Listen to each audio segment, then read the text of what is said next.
Fantastic Four. What I liked this film. I thought it was really good. Did you like it?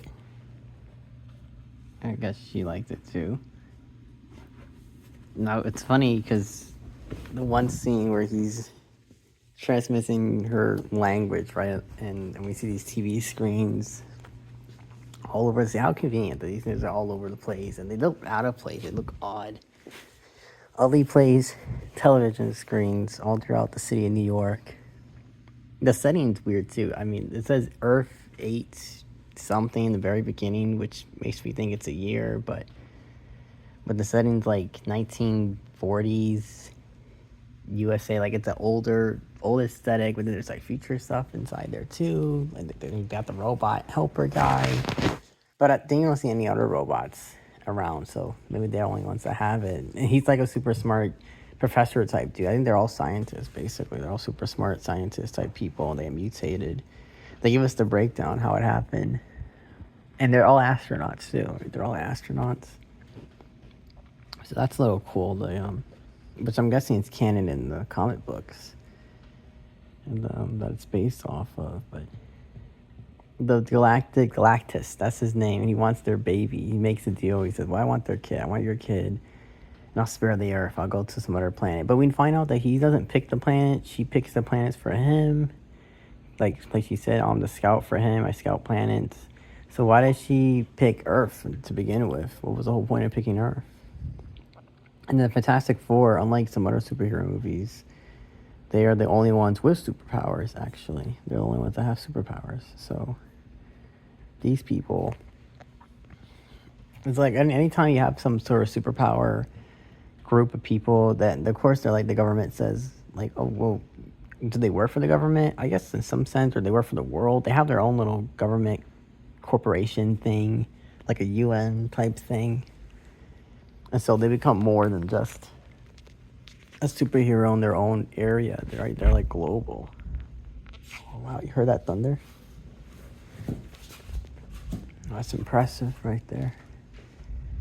But yeah, that was an interesting thing, right? And so she tells her, like, oh, he recognized that she did the sacrifice, and that's why she's like chrome and stuff, and that actually gets her to back off. So then she's not in the picture anymore.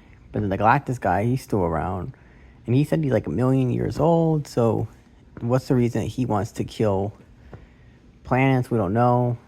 He's like he's weird. He's like mechanical. He's got lava inside him.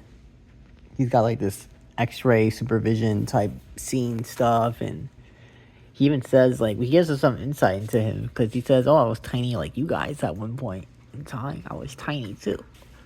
Now I'm not tiny. Right now he's not tiny. And before they pick Earth, they destroy some other planets. Do those planets have life on them? What was the reason they picked them? We don't know particularly why they picked those planets. I think in the film he does explain they have something in common, but I don't quite remember what it was. But the kid's name is interesting. They named the kid Franklin. The kid's name is Franklin. And the kid has powers. We don't know what his powers are fully, but the kid can presumably heal. The kid has healing powers, which is pretty cool. Is it? He's got the ability to heal you if you're sick, if you're dead, if you're dying. It's actually, the kid's like God at that point, isn't it? It's like a God. Maybe the guy recognized it. That's why he wanted the kid, because he was very adamant. I want to have the kid.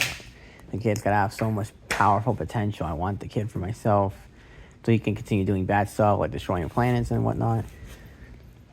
That's the Galactus way. That's what he wants to do. What else happens in this film? What else transpires in this movie?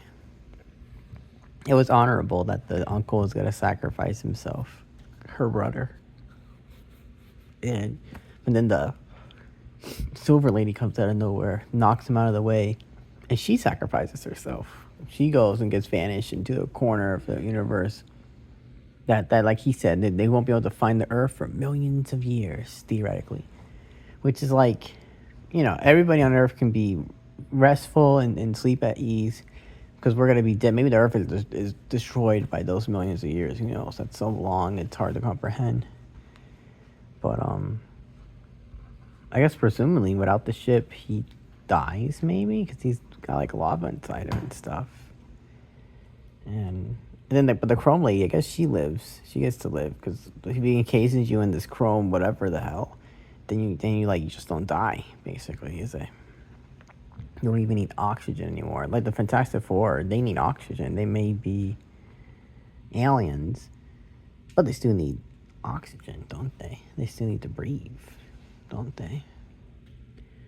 And I like that Kirby to the real robot when they were going to go talk to Galactus. We see the robot goes off into his zone, and it makes sense. He was collecting samples and whatnot, and the lady Chrome, she just lets him do this. I think the Galactus wouldn't want his ship to be sampled by him, but maybe he figured he'll do that anyway. I don't know.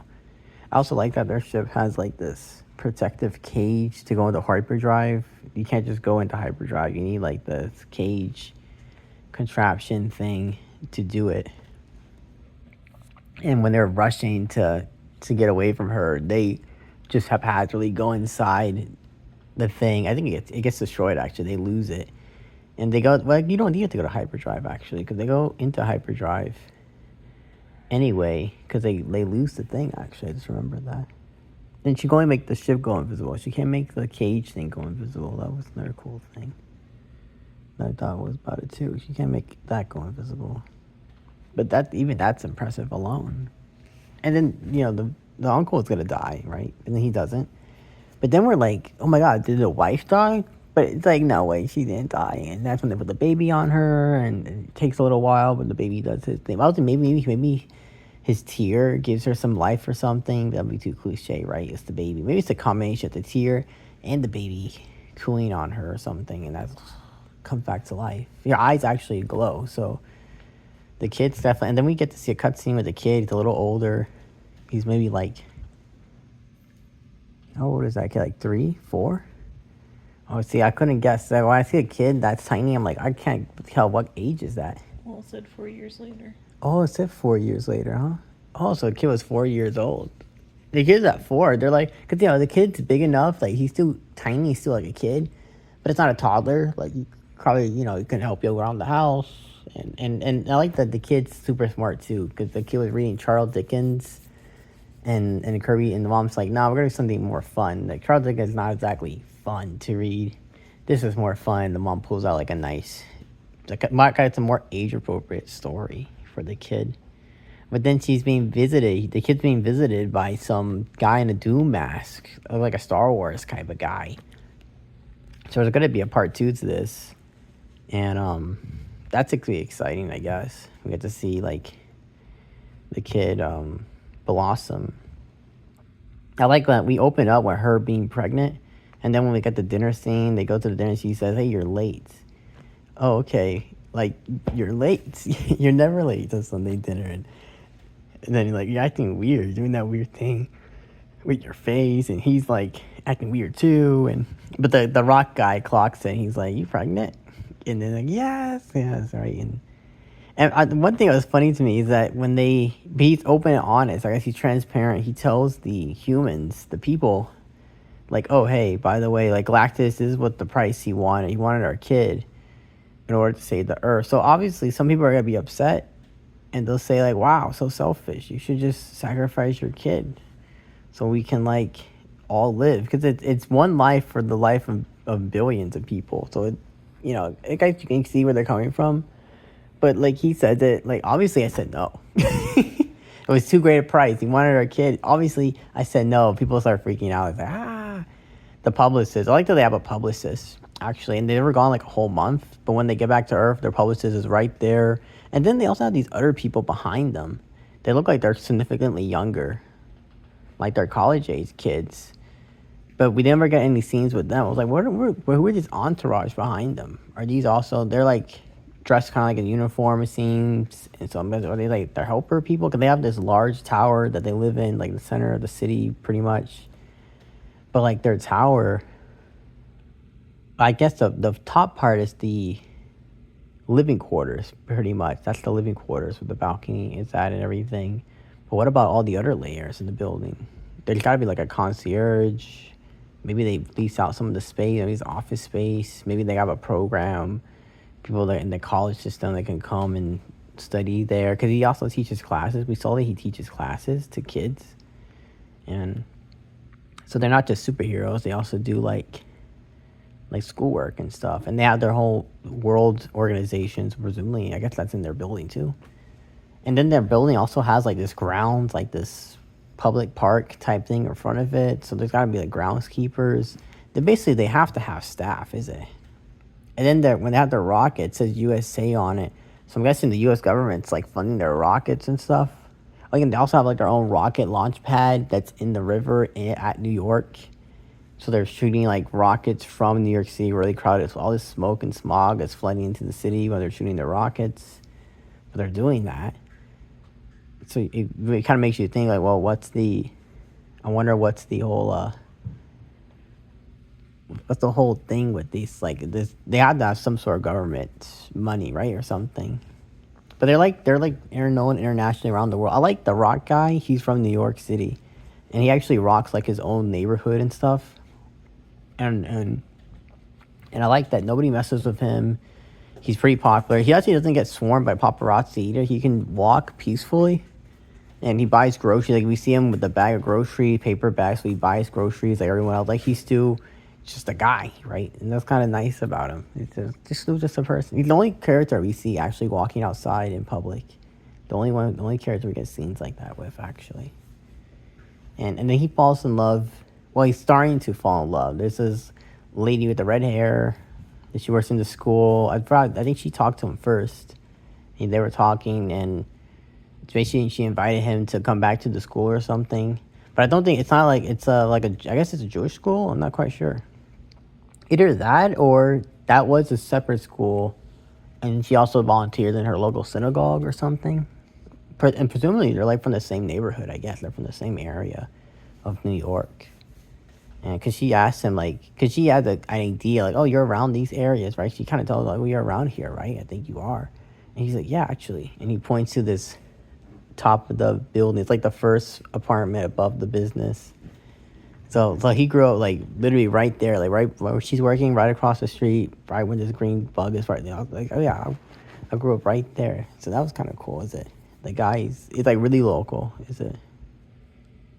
And they have to use Franklin as bait, basically. They have to use their own son as bait to lure in Galactus, because he really wants their kid. He's like so dead set on their kid. He's so dead set on them. And the initial plan was kind of cute. I like that they just, swap it out. We'll burn his eyes so he can't see. He'll step in there through the portal and, just a couple seconds, but we'll try to keep him. It's less than a minute, actually, that we just had to keep him enough time that he gets sucked in there into that portal. But of course it fails, because I guess it was just too simple. It was too simple of a plan. It was too good to be like practical. But the wife's plan is also kind of like she's just using her brute will. Basically, she's just pushing him, is it? She's just, fuck it. Let's push this guy into that fucking portal. You'll start at that portal. I'm going to push him in there. And this would be the end of it. So she just pushing him. Pushing him in there. I like that, how they went about doing that. Pushing him in there. And then sacrifice. That was a nice scene, right? Because uncle is going to do it. Like, oh, that's honorable. The uncle's going to sacrifice for his nephew. He's not going to remember any of this. But then the lady pushed him out of the way. And because I guess she said, like, wow, he recognized my sacrifice. And now he's going to do the same. That's okay. I'm going to do it for you. I'm going to sacrifice again. So she sacrificed 2 times, actually. She puts him in there. But I guess, theoretically, we should see this guy again. Maybe not number 2, but maybe in number 3, number 4. Fantastic Four. They can do a lot of clever naming with the Fantastic Four. I guess maybe they'll make a number 4. This comics must go on forever, so they got like a lot of material to use. The question is, how true to the source material is this film? I don't know. That concludes my review.